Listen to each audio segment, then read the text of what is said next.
అవుతుంది. సో అఘోరి మీద పోరాటం చేస్తున్న ఒక ఇద్దరిని మీకు పరిచయం చేస్తా. సో వాళ్ళు ఎవరో కాదో ట్రాన్స్జెండర్ మాధురి, అదేవిధంగా జోగిని సంధ్య గారు. సో నమస్తే అమ్మ. ఎలా ఉన్నారు? చాలా బాగున్నారా? సో అంటే అఘోరి మీద మీరు పోరాటం అసలు ఎందుకు మొదలు పెట్టారు, అసలు ఎందుకు మొదలు పెట్టాలనుకున్నారు? అసలు నేను స్టార్టింగ్ నుంచి ఒక మాటకి రండి. నేను షామర్పేట కట్టమైసమ్మ దగ్గర టెంపుల్ దగ్గర ఉంటాను. అయితే వెనకాల గుడి దగ్గరికి రాకపోయేవాళ్ళు. చెరులో అఘోర ఉంది అని వారం 15 రోజుల నుంచి వింటున్నాను. నా పిల్లలు కూడా ట్రాన్స్ అమ్మ, ఇట్లా లేడీ కాదు అంటే పోనీ ఎవరు బతకండి గమ్మునుకోనరా మీరు అని అంటే, ఒకసారి గుడి కాడికి వచ్చి ట్రాన్స్జెండర్స్ని రానియొద్దు అది అని చెప్పేసి 2 మాటలని పోయిందంట. నాకు గుడి కాడికి పోగానే నన్ను చిన్నగా ఉన్నప్పటి నుంచి చూసిన వాళ్ళు ఆయేవాళ్ళు చెప్పారు గిట్ల సంధ్యమ్మ గిట్ల అనిపోయినా అంటే, మేమేం చేసినాం పోయినాం. మళ్ళీ ఆడదా మళ్ళీ కొజ్జోడా ఏం సంగతి చూద్దామని పోయినాం. పోయే వారికి 30-40 మంది మన దగ్గర, 30-40 మంది. మన ఈసెల్ దగ్గర నుంచి ఒక 2 పిల్లలు మన దగ్గర మేనేజర్స్. ఓకే, వన్ మేనేజర్లు మనల్ని రాణిస్తలేరు. మీరు రావద్దు, మీరు కొజ్జోలేడికి రావద్దు అన్నాడు. ఎట్లా రాని వచ్చారు? ఈడుండే లీడర్ని నేను, నాది ఇది కట్ట నాది. అమ్మవారి కాడ మేము చిన్నగా ఉన్నప్పుడు నేను చేస్తాను జరిగి నూకేసి వస్తుంటే అట్లని కావాలని దూరం నుంచి గుట్టలకి వస్తుండు. సరే షూటింగ్ ఉంటుంది, ఒక షూటింగ్ ఉందనుకుందాం. షూటింగ్ ఉంటే కెమెరాలు ఏం లేకుండా షూటింగ్ చేస్తారా మీరు? షూటింగ్ ఉందని చెప్పాను, కానీ ఆడ ఇంత తోటి బంగారు గొలుసులు వేసుకొని 3 వ్యక్తులు ఉన్నారు. అది ఇంటర్వ్యూలలో స్టార్టింగ్ నుంచి చెప్పింది వాళ్ళకి. 3 వ్యక్తులు ఉన్నారు. ఆ 3 వ్యక్తులు నేను నేషనల్ ఒళ్ళకి అక్కడ నిలబడితే వీడి ఇక్కడ నుంచి తిరిగి వచ్చేసి శనార్థి అన్న. నేను ఎవరికైనా సరే శనార్థి చెప్తాం, కులం మాది, కుల బాంధవులం శనార్థి అని చెప్తే హరహర మహాదేవ్ అన్నాడు. శనార్థి అన్నాడు, నాన్న నువ్వు ట్రాన్స్జెండర్వి కదా, నువ్వు ఎందుకు ఇట్లా వచ్చినావు, ఇది ఏం సంగతి అని అంటే, ఎవరు చెప్పారు ఏం సంగతి అని అన్నాడు. ఏందన్న నువ్వు నీ కుట్లు కనబడుతున్నాయి, నేను 20-30 మంది పిల్లలకి వేయించిన, నాది కూడా సిజేరింగ్ బాడీ, కుట్లు ఏడుంటే ఏం సంగతి తెలియదా, కుట్లు కనిపించే వారికి ఇది ఏం సంగతి, ఇదేంటి అది అని చెప్పేసి అని అడుగుతుంటే, మీ మీడియా వాళ్ళల్లో ఒక ఆయన కొంచెం దూరం ఉండి ఇంటనే ఉండి అప్పటికి, కానీ నాకు మీడియా ఆయన అని తెలీదు. చాలా 30-40 మంది ఉన్నారు కదా మీడియా వాళ్ళు అనుకుని నేను అనుకోలేదు. నేను డైరెక్ట్గా గట్టిగా, నాది గొంతు పెద్దది, నేను గట్టిగా అడుగుతున్నా. అడిగే వారికి కొన్ని రోజులలో నేను రివీల్ అయిపోతాను, ఆ రోజు మాట్లాడతాను, కానీ అప్పటిదాకా ప్లీజ్ అన్నాడు. ఈ షామర్పేట కట్టమైసమ్మ కాడికి ఫస్ట్ వెళ్ళిపో, ఎందుకంటే మేము ఇజ్జతిగా బతాం. ఆ బట్టలు లేకుండా అవన్నీ వచ్చారు గుళ్ళకేని. అంటే ఇప్పుడు కాదు, కొన్నేళ్ళ నుంచి అయినా కానీ కుమ్మరోళ్ళు ఆడ అమ్మవారు పూజ చేస్తుండే. ఇప్పుడు అది గవర్నమెంట్ దగ్గరకు వచ్చేసింది కాబట్టి ఇది పంతులను ఇట్లా పెట్టి చేపిస్తారు. ఇక బయట కుమ్మరోళ్ళే చిన్న విగ్రహం పెట్టుకుని అడిగేది. ఆడోళ్ళు ఇట్లందరూ వెళ్ళిపోతాయని వస్తే ఆ బాధకి మేము పోయి అడిగిన సంగతిలోకి వచ్చేసి ఇట్లా ఆ గోరికి ఇట్లా సంగతి అని చెప్పేసి ఆ రోజు ఆయన ఇన్న వీడియోని నేను బయటికి రాగానే ఫస్ట్ మేము ఇంటర్వ్యూ ఇచ్చిన. లేడీ కాదు బాయ్, ఒక ట్రాన్స్జెండర్ అని చెప్పి ఫస్ట్ ఇంటర్వ్యూ నేను ఇచ్చిన. కానీ ఆ రోజు నుంచి కూడా నాకు ఎవరైతే నన్ను పాయింట్ చేసిరో ఈ రోజు వరకు కూడా చెప్తున్నా, ఒక చనిపోయేది ఒక్కటే మేము తక్కువ, కానీ మేము మా కొట్లాట మేము ఆపలేదు. ఒక వారం తర్వాత మాధురి ఇంటర్వ్యూలు ఇచ్చి స్టార్ట్ చేసింది. మాధురి నాకు కాల్ చేసింది, వదిన నువ్వు కూడా ఇంటర్వ్యూలు ఇస్తున్నావు అంట కదా, ఏం సంగతి వదిన అంటే, నేను స్టార్టింగ్ నుంచి ఇస్తున్నా వదిన, మన ఇద్దరం కలిసి ఇంటర్వ్యూలు ఇద్దామని చెప్పేసి అప్పటి నుంచి మేము ఇద్దరం కలిసి ఇంటర్వ్యూలు ఇవ్వడం జరిగింది. కానీ సనాతన ధర్మం అనేది ఇటువంటి వల్ల ఈయన వల్ల నిలబడింది అన్న.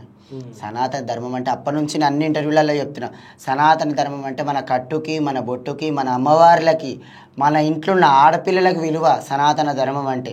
ప్రతి ఒక్కరికి అదే చెప్తున్నాను, మనం సనాతన ధర్మాన్ని కాపాడుకోవాలి. కానీ ఈరోజు నన్ను ఎంతమంది అన్నారు, నువ్వు సనాతన ధర్మం కాపాడుతున్నావా, వాడిని ఇట్లా చేస్తున్నావు అట్లా చేస్తున్నావు. అదే అమ్మా, ఇన్ని రోజులు మాట్లాడిన వాళ్ళకి నేను కుళ్ళ చెప్తున్నా, వాళ్ళు సనాతన ధర్మం మాట్లాడిన వాళ్ళ దగ్గరికి తల్లి అని పోయింది కదా, వాళ్ళ తల్లి పిల్లని ఎట్లా పెళ్లి చేసుకుంది చెప్పండి. ఇదే వరుసన సనాతన ధర్మం కాపాడేది. సరే నువ్వు ఆ గౌరవి, నీకు పెళ్ళి బాంధవ్ ఎందుకు? అఘోర అంటేనే ఘోరమైన బతికి ఒక జనరేషన్ నుంచి అన్ని ఇడిసబెట్టుకొని శివాలయం పోయి అక్కడనే, కాశీకి పోయి అక్కడనే ఉండేవాళ్ళు. కానీ నువ్వు కాశీకి పోలే, ఇవేం లేవు. ఇవాళ ఇంప్లాంట్ సర్జరీ చేసుకొని నిర్వాణలు చేయించుకొని ఇవాళ 10 మంది ముంగట ఇజ్జత్ తీసుకుంటే ఒక ఆడదాన్ని తలకే ఎత్తుకోలేకుండా చేసినావు. ఈ రోజులల్లా ఒక ఆడపిల్ల ఒక మగంతో మాట్లాడితేనే గలీజ్ వ్యవహారాలు పెడుతురు. కానీ ఇప్పుడు నువ్వు చేసిన కథకి ఒక ఆడది ఇంకో ఆడదంతో మాట్లాడాలన్న భయం అవుతుంది. అంటే సమాజంలో ఇట్లాంటి కొత్తగా ఇట్లుంటాయి అని చెప్పేసి సమాజానికి నేర్పిస్తున్నారు. సో అంటే మీరు అంటే ఇన్ని రోజుల నుంచి పోరాటం చేసిరు. సో నిన్న మీరు ఏదో ప్రెస్ మీట్లో నాకు కనిపించారు, అంటే మా మీడియా కూడా రావడం జరిగింది. సో అక్కడ మీరు స్పెట్స్ పెట్టుకొని నిల్చున్నారు. సో నవ్వుతున్నారు వెనకాల నిల్చొని. అంటే ఎందుకు నవ్వుతున్నారు అంటే నేను ఫస్ట్ భార్య అని చెప్పేసి రావడం జరిగింది అక్కడికి ఒక ఆవిడ. సో నిన్న ప్రెస్ మీట్లో ఆహా నేను వేరే రకంగా నవ్వాను. అక్కడ నేను ఉన్నాను యాక్చువల్గా. అంటే మీడియా అంటే ఒకరి మీద ఒకరు లాగుతున్నారు నన్ను, మాట్లాడాను. సో నేను ఇట్లా చూపు నవ్వుకుంటూ కెమెరా నాకు తెలియదు. సో నేను అక్కడ నవ్వాను అంతే. సో దానికి తప్పు పట్టేది ఏం లేదు. సో అంటే ఫస్ట్ భార్య మీరే కలవడం జరిగింది అఘోరి ఫస్ట్ భార్య? ఫస్ట్ ఆఫ్ ఆల్ శివరుద్ర గారు పిలిపించారనమాట. నాకు యాక్చువల్గా తెలీదు. వెళ్ళేసరికి అమ్మాయి వచ్చింది, శివరుద్ర గారు అమ్మాయిని పిలిపించారు, మీడియా వాళ్ళందరూ. నాకు తెలియదు అంతమంది వస్తారని. సో వెళ్ళాము. అక్కడ మాట్లాడడం బట్టి అక్కడ ఏమైందంటే ఈ అమ్మాయి ఇట్లా నన్ను మోసం చేశాడు అంటే అమ్మాయి ఏం మగోడి కంటే వాడికి అంగం ఒకటి లేదు కానీ అన్ని మిగతావన్నీ వాడు అలానే చేస్తాడు, మీరు ఒక వారం రోజులు వాడితో ఉండి మీకు తెలుస్తుందని అమ్మాయి చెప్పడం జరిగింది. అంటే మిమ్మల్ని క్వశ్చన్ వేయడం జరిగింది ఆమె? లేదండి, యాక్చువల్గా మాట్లాడుకుంటున్నారు వారు. అంటే వీళ్ళు లోపల కూర్చొని మాట్లాడుకుంటున్న టైంలలో ఈమె అక్కడికి వెళ్ళిందంట. అమ్మాయి ఏందమ్మా ఈ అమ్మాయి కాదు, ఇప్పుడు ఒక ట్రాన్స్జెండర్ అంటే అమ్మాయి లాగా మారిపోయింది, ఇప్పుడు నువ్వు అమ్మాయి కాదు, మీ ఇద్దరు అట్లా ఉండడం న్యాయమేనా అంటే ఒక లింగం మాత్రమే లేదు కానీ అంతకన్నా ఇంకెక్కువనే ఉంటుంది వింది అని చెప్పేసి ఆమె చెప్పిందంట. అయితే నిన్న ఫస్ట్ భార్య రావడం జరిగింది, ప్రెస్ మీట్ మాట్లాడడం జరిగింది.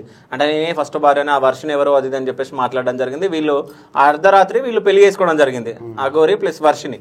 సో ఇది మీరు ఎట్లా చూస్తారు? అప్పటి నుంచి వానికి అలవాటే కదా, ఏదైనా వానికి కుత్కెల మీదకి వచ్చిందనుకో తెల్లారి వరకు టాపిక్ డైవర్ట్ చేయడం వానికి అలవాటే. ఇంతవరకు చూడండి, ఒక్కటి అంది వైరల్ అవుతుందంటే తెల్లారి వరకు ఇంకోటి సృష్టిస్తాడు, దాని మీదకి టాపిక్ డైవర్ట్ చేసేస్తాడు. ఇలా ఫస్ట్ పెళ్ళామని చెప్పేసి వచ్చింది కానీ ఇది మళ్ళీ ఏడు ఇజ్జత్ పోగలని ఉన్నదాన్ని తీసుకుని పోయి పెళ్లి చేసుకుని టాపిక్ డైవర్ట్ చేసేసి ఇవాళ ఆడు పెళ్లి చేసుకున్న మ్యాటరే వస్తుంది కదా, మళ్ళీ నిన్న పిల్ల మ్యాటర్ కూడా తీస్తలేరు ఎందుకు? ఏ పిల్ల మ్యాటర్? నిన్న ఫస్ట్ భార్య. సో ఆ ఫస్ట్ భార్య నిజం చెప్పాలంటే ఆమె ప్రూఫ్లు చూపించి నేనే ఆయన భార్యని నేనే చూపించి అని చెప్పేసి ఏదైనా పెళ్లి ఫోటోలు కానీ అవన్నీ చూపిస్తే ఎవరైనా ఇప్పుడు న్యూస్లలో వేస్తుండనేమో. ఒక మాట, ఆ అమ్మాయి ఫేకా నిజమా, ఆమె నిరూపిస్తుందా లేదా, ఇవన్నీ మనకు అనవసర విషయం. ఎందుకంటే దేశంలో ఎన్నో సమస్యలు ఉండక నేనైతే ఒకటైతే నిజం చెప్తా, అఘోరి ఇస్ ఫేక్. నిజమా కాదా? నిజమే. మరి అదొకటి చాలు. ఇదేంటండి ఆడపిల్లల మెల్లో తాళి కట్టాడు, మళ్ళీ విష్ణుని వాళ్ళ వర్షిని వాళ్ళిద్దరికి తాళి కట్టిందంట. వాళ్ళిద్దరు మళ్ళీ మొగుడు అయిపోతారా? ఈ మారడానికి తాళి కట్టిందంటే పెళ్ళాము, మళ్ళీ మొగల మీద ఇద్దరు తాళి కట్టిన వాళ్ళు మొగుళ్ళు అయిపోతారు. మళ్ళీ అట్లా చూసుకుంటే మన ట్రాన్స్జెండర్ కమ్యూనిటీలలో కూడా అమ్మవారి పూజ చేసిన రోజు మన గురువు మనకు కడుతుంది, మళ్ళీ గురువు కట్టినంత సేపట్లో మన గురువు మన మొగుడు అయిపోతారా? సరే, ఆమె దృష్టిలో వీడు తాళి కట్టాడు పెళ్ళాము, ఆ వర్షిని పెళ్ళాము, ఇటు మొగోడు శ్రీనివాసు. మళ్ళీ విష్ణుని వాళ్ళ తమ్ముని తాళి కట్టాడు కదా, మళ్ళీ విష్ణు మొగోడయ్యి ఈ శ్రీనివాస్ పెళ్ళామా అంటే సమాధానం చెప్పండి. నేను సమాధానం చెప్పడం కదా, మీరు సమాధానం చెప్పాలి. నేను ఒక విషయం చెప్తాను. మీరు ట్రాన్స్జెండర్ లో మీరు జోగిని అమ్మ ట్రాన్స్జెండర్ కమ్యూనిటీ నుంచి వచ్చింది ఫస్ట్. ఒక నిన్న మా యాంకర్ లావణ్య ఆమె అక్కడికి వచ్చి ప్రెస్ మీట్ లో మాట్లాడినప్పుడు కింద ఒక కామెంట్ పెట్టడం జరిగింది. సో ఈయన పేరు పింకీ, ఈయన ముంబైలో బిజినెస్ చేసిందని చెప్పేసి పెట్టడం జరిగింది. సో మీరు కూడా పింకీ అని చెప్పి స్వామీజీ చెప్పారు. ఓకే, సో చెప్పడం జరిగింది. సో దాని గురించి మీరు ఎందుకు మాట్లాడలే? అంటే మీకు చెడ్డ పేరు కాదు అది? అమ్మ సారీ, నేను ఇంతకు ముందుకు నేను చాండ్రుల కింద ఇంటర్వ్యూ ఇచ్చినప్పుడే వాడు ఒక ట్రాన్స్జెండర్ అని చెప్పేసి, అంటే నాకు శిష్యురాలు ఉంటారు కదా, వాళ్ళకి తెలిసిన వాళ్ళు అక్కడ ఉండి అమ్మ నువ్వు ఇంటర్వ్యూ ఇస్తున్నాడు, వాడు ఇక్కడనే ఉండిపోయానమ్మా, అది సిజేరింగ్ ఇట్లా చేయించుకున్నాడు, అని పేరు పింకీ అని చెప్పి ఆ మాట నేను అప్పుడే చెప్పిన. చెప్తే కూడా నన్ను ఎవ్వరు అప్పుడు ఏమన్నారు, విడిసబెట్టు నీకేం అవసరం, వాడు ఒక అఘోరా అనే ఒక ఆడ లేడీ అని చెప్పేసి అందరూ అన్నారు. ఇప్పుడు తెలిసింది వాడి గోతిలో వాడే పడ్డాడు ఈ రోజు, వాడు పెళ్లి చేసుకుని ఒక మొగోడు అని చెప్పి ప్రూవ్ చేసేసి. నేను కూడా మీ ఛానల్ కూడా నేను మ్యాజిక్ వేసి డమ్మిలకు చేశాను. ఇవన్నీ జనాలు నేను ఎందుకు చేస్తానంటే ఇలాంటి బాబాలు పుట్టుకొని వచ్చి. మీరు టాపిక్ డైవర్ట్ చేయకండి, మీరు ట్రాన్స్జెండర్ గురించి మాట్లాడండి, మీ తన గురించి. సో ఇప్పుడు తను ట్రాన్స్జెండర్ ఎవరో మీ శ్రీనివాస్. మీరు ట్రాన్స్జెండర్ అని అంటున్నారు, వేరే వాళ్ళు అఘోరా అని అంటున్నారు. మీరేమంటారు? ట్రాన్స్జెండర్ వాడు ట్రాన్స్జెండర్ వాడు ట్రాన్స్జెండర్ ఒప్పుకోకపోయినా నేను ట్రాన్స్జెండర్, ఎందుకంటే కింద పైన సర్జరీ చేయించుకున్నా నేను ట్రాన్స్జెండర్ అని అనుకుంటా. అందరూ అనుకోవాలి కదా, ఒక ట్రాన్స్జెండర్ పరువు తీస్తారు, దాని గురించి మేము పోరాడానికి వచ్చాం. అంతెందుకు వాళ్ళ అమ్మ నాన్ననే చెప్తున్నారు మా కొడుకు అని చెప్పేసి. మరి కొడుకుగా ఉన్నప్పుడు లింగం ఉండాలి కానీ ఆంగం ఎట్లుంది ఇప్పుడు? ఒప్పుకోవట్లేదు. ఇప్పుడు ఆంగం వచ్చినట్టే సిజేరింగ్ అయినట్టే కదా, ట్రాన్స్ సిజేరింగ్ అయినట్టే కదా. చెస్ట్ అయితే ఎవరికైనా సరే కానీ అది ఇంప్లాంట్ సర్జరీ. అది నువ్వు డాక్టర్లో నేను ఆల్రెడీ అప్పుడు కూడా అన్నాను, వాడిని మొత్తం నీళ్ళతో కడిగి నేను కుట్లు ఏడున్నా చూపెడతాను, వాడి బాడీలో సిజేరింగ్స్ ఏవి పోయినా నేను చూపెడతాను అనేవి అప్పుడు కూడా సవాల్ గుర్తున్నా, ఇప్పుడు కూడా సవాల్ గుర్తు కాదు. ఇప్పుడు ఆ వర్షిని చూస్తే మీకు ఏమనిపిస్తుంది అంటే ఒక ఆడపిల్ల వెళ్ళి పెళ్లి చేసుకోవడానికి మీరు ఎట్లా చూస్తున్నారు? నానా అది మాత్రమైతే నేను నిజంగా చెప్తున్నాను, ఇదైతే చాలా తప్పు, ఆ పిల్లది చాలా తప్పు. ఏ విషయంలో అంటే ఒక గురువు గురించి పోయినా, ఒక బోధన తీసుకొని పోయినా అని చెప్పేసి అందరిని నమ్మించిన తర్వాత సడన్లీ పెళ్ళింది. సరే ఇన్ని రోజులు కూడా అదే అన్నది కదా, నేను బోధన తీసుకుంటున్నాను, నేర్చుకుంటున్నాను, నేను నేర్చుకున్న తర్వాత కొన్ని రోజుల తర్వాత అఘోరిలా కలుస్తాను, కొన్ని రోజులు టాపిక్ పెట్టింది. మళ్ళీ ఇప్పుడు మ్యారేజ్ చేసుకుంటే అఘోరితనానికి పనికిరాదు కదా అన్న. ఇప్పుడు మళ్ళీ ఆడు అఘోరి కదా ఫస్ట్, ఇప్పుడు ఎట్లయినా అఘోరి అనుకుందాం, ఇప్పుడు మళ్ళీ మ్యారేజ్ అఘోరికి మ్యారేజ్ ఉందా నాన్న ఏంటన్నా? ఇంతవరకు అఘోరికి మ్యారేజ్ అనేది ఏం లేదు.